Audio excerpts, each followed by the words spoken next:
Hello guys, welcome to my channel, and in this video we're going to be looking at Azure Static Web Apps preview. This is actually a new service on Azure, and it actually automatically builds and deploy your static web apps, from your GitHub repository to Azure.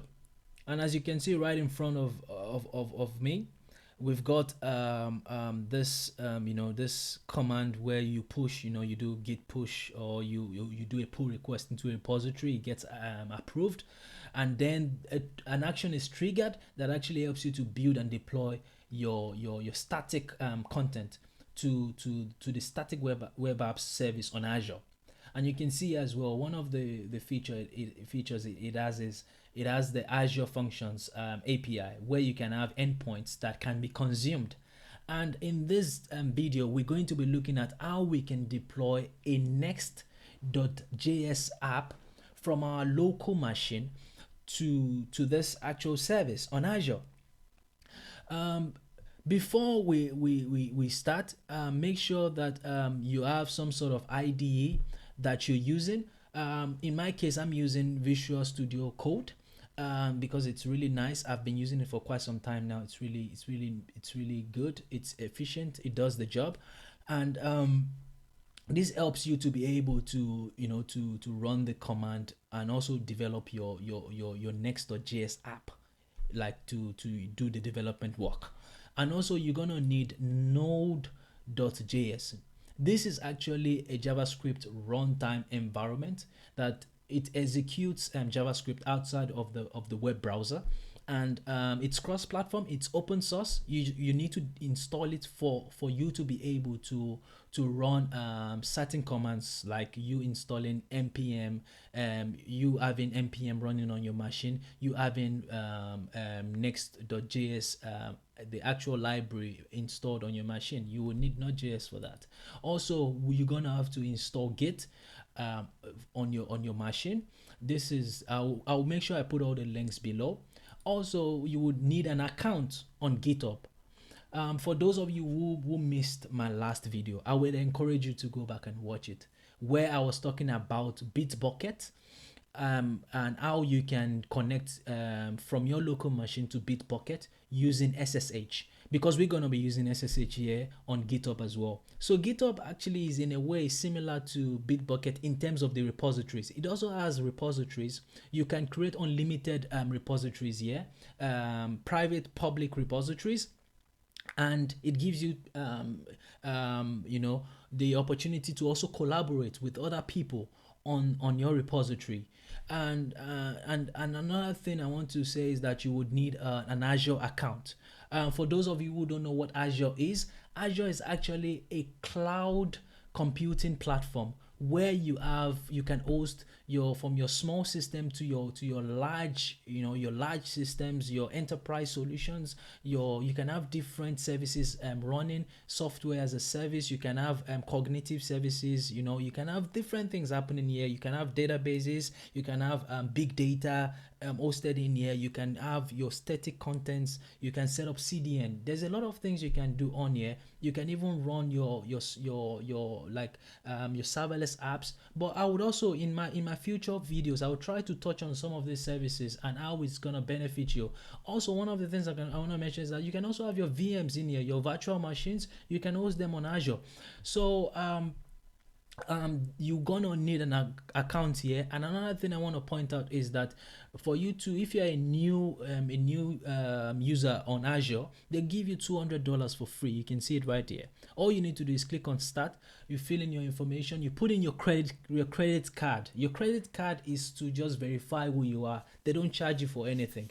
And if you know you don't have a credit card, you can you can try to see if you can use the student account. So if you have like a student account, student email, you can use that to sign up, and that would give you like some, I think, $100 for you to be able to play with the different tools. You can also be able to achieve the same goal as what we're trying to achieve here, which is trying to deploy a static web app from our local machine to Azure.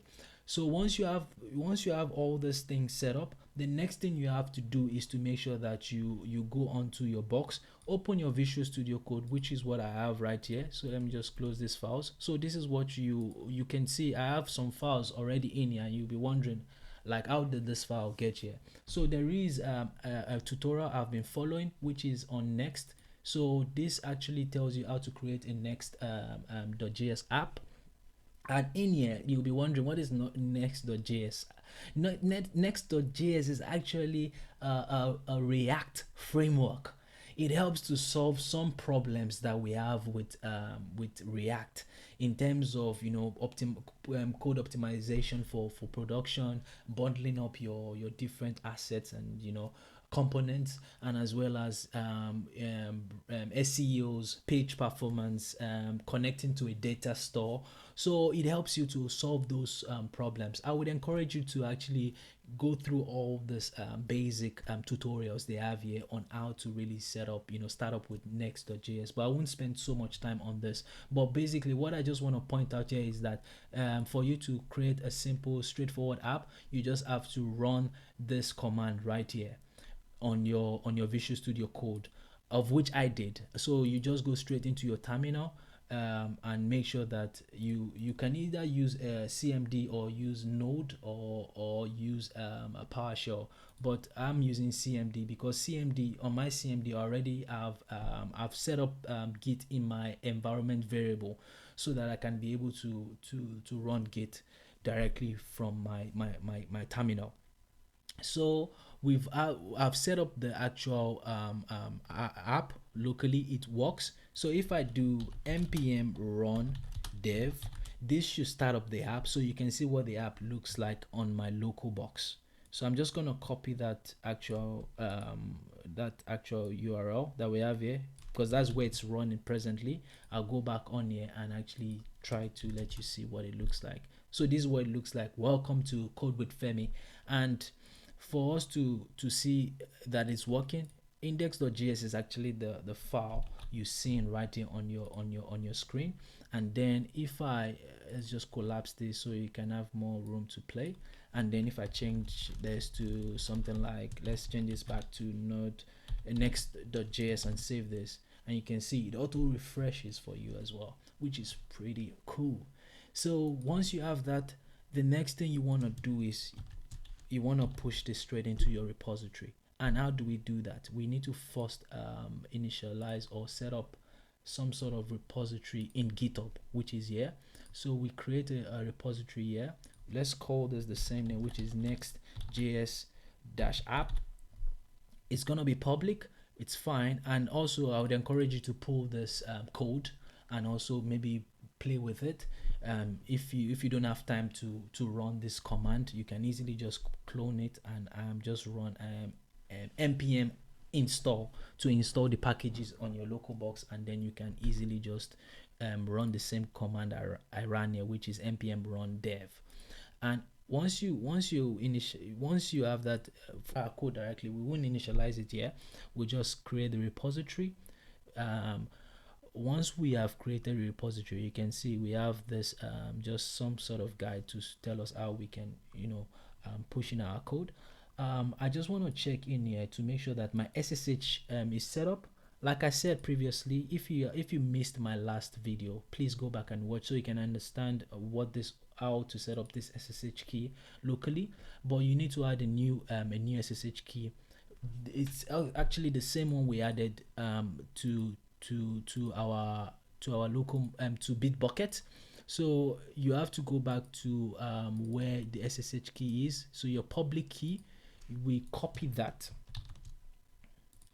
into this section and actually just add it. And as you can see, we have the read write access now. So from my local machine, I can push in code into GitHub. So let's go back to my repository, which is the Next.js-app. So in here, we're just going to see, okay, let's initialize Git in this actual folder. So Git init, and then that initialize Git init. So what's the next thing we need to do? We need to actually make sure that we add the remote what's it called? Oh, let's first do Git let's add all the necessary packages, or the files, necessary files. And also the next thing we want to do is okay, let's also commit. So we say git commit dash message, and then the message will be initial commit. So as you can see, we've committed all the files we need up, and then the final one is no, not the final one, but this is the next one, which is to add.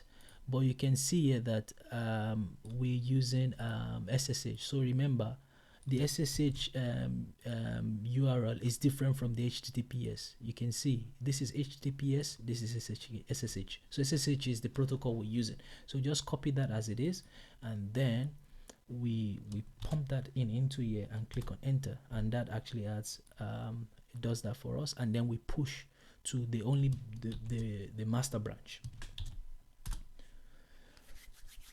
So we see. So that is actually pushing at the moment. I think it's done. So we go back to our repository. If we refresh this, as you can see, we've got the same files in here. And one thing I forgot to mention is that for your package.json, there is a script in there that we need to make sure that we modify for us to be able to get our code to work properly. So I will go in here and modify it in my code presently here. So in here, in my package.json in here, I just want to make sure that after I build for production the artifact, I want to make sure that it puts it in a folder called out. So how can we do that? We just have to put this command in here to do that for us. Now that, and one thing I want to point out is that even since I've initialized, I've done all the the connection to my repository from here, I can use the IDE to do the remaining, as in to continuously push and do other changes. So yeah, you can just push in a message to say that modified package.json, and then you check that in. Okay, let's just say yes, and then we push. So that actually pushes the code to the repository for us. So if we refresh this page, you can see here that this and next export has been added. So that is all we need to do. And the next thing now we have to do is just go straight right in here and actually create our resource, which is just one resource. So I actually follow this convention, which is always creating a resource group first. So let's see, resource groups. So we create a resource groups, and then okay, let me see what's going on. Because I could remember I've already done the whole setup. So I already have an account. Yes, I do have an account. So what is going on? Let's go back. Let me refresh this. Let's close this. Okay, and then let's say resource. So resource groups. Okay, yeah, so my money just reflected now, which is the free one they give to you. So basically what I've like I was saying previously, that we make sure that we what's it called, I follow this convention, which is create a resource group. This is actually very good to for your apps. Make sure that when you're creating like different services on Azure, make sure you group them together. Don't just create apps, don't just create resources just like that. Make sure that you put them in groups. That actually helps you to be able to know what is what. So for this, I'm just going to call this Next.js RG resource group, and for this demo use West. Let's just use any of this one. So I'll use that one, and I'm just going to create a resource group. That should be quick because I know Azure is quite super fast. And then yeah, you can see that there's a resource group. So inside my resource group, I now want to add my static web app. We can see preview. I created,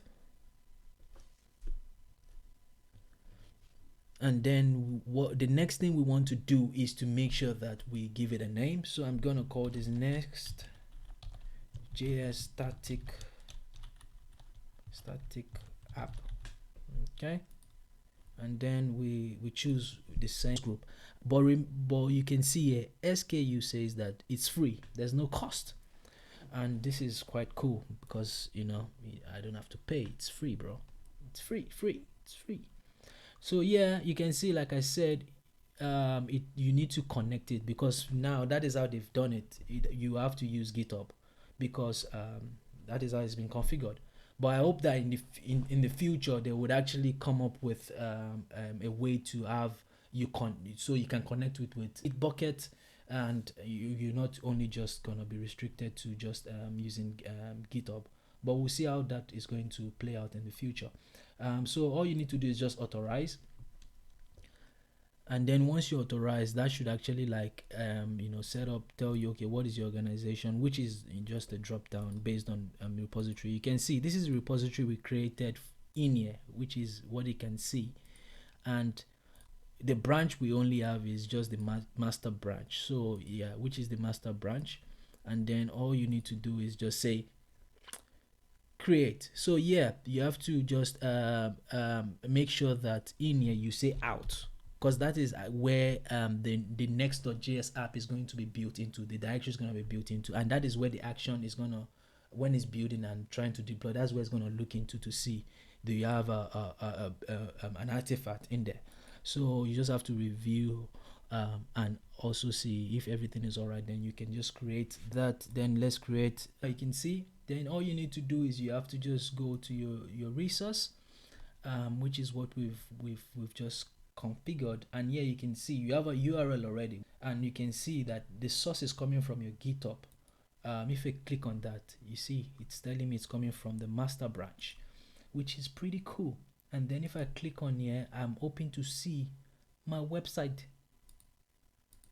Okay, I think let's just go back to what's it called, yes, in here, so you can see GitHub Action runs. Let's click on that and see, okay, it's still building. So it's still building. You can actually see the progress of the actual build and deployments by going, following the just going through how I've just done it. And then what you can do is you can expand and see what it's doing in repository. You can see it's green. I love it when it's green. And then you can see we have all that. So let's now refresh this, and here we go. This is our app. This is our static app. Isn't this beautiful? And now let me now just show you an example.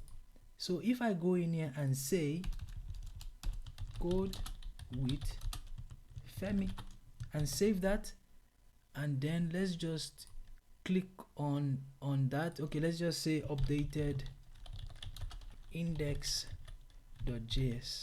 right? And let's check that in. Would you like to automatically stage them or changes? No. Let's just say yes. Yeah, and then let's push.